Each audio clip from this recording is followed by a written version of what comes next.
بہادر شاہ ظفر بہادر شاہ ظفر کا مکمل نام ابو ظفر سراج الدین محمد بہادر شاہ تھا۔ وہ مغل خاندان کے آخری بادشاہ تھے۔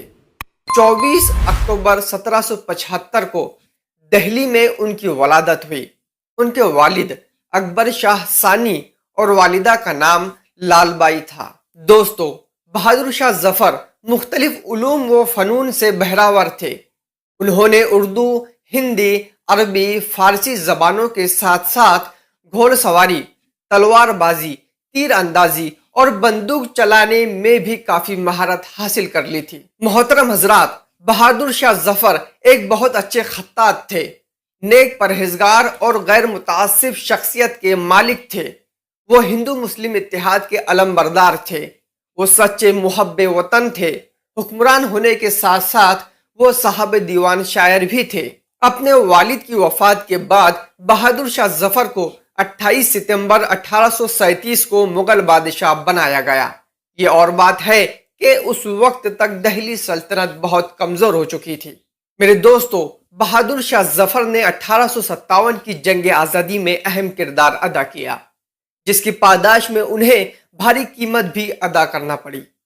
ان کے بیٹوں اور پوتوں کے سر قلم کر دیے گئے اور بہادر شاہ ظفر کو ملک سے جلا وطن کر کے رنگون بھیج دیا گیا، جہاں انہوں نے اپنی زندگی کے آخری ایام تنگ و تاریخ کوٹری میں گزارے۔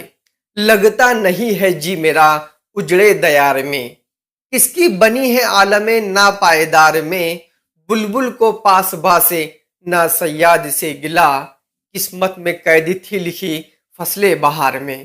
محترم حضرات، مغلیہ خاندان کا یہ آخری حکمران اسی رنگون کے ایک اجڑے مکان میں آسودہ خاک ہو گیا، جہاں 7 نومبر 1862 کو ان کی موت ہو گئی۔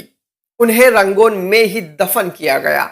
ان کی آخری خواہش تھی کہ وہ اپنی آخری سانسیں ہندوستان میں لے اور وہی دفن ہو جائے، لیکن ایسا نہ ہو سکا۔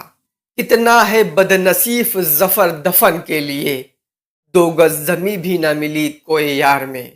دوستو، ان کی تدفین کی جگہ اب بہادر شاہ ظفر درگاہ کے نام سے مشہور ہے۔ آج بھی جب کوئی محب وطن شخص برما کا سفر کرتا ہے تو وہ بہادر شاہ ظفر کے مقبرے پر جانا اور انہیں خراج عقیدت پیش کرنا نہیں بھولتا۔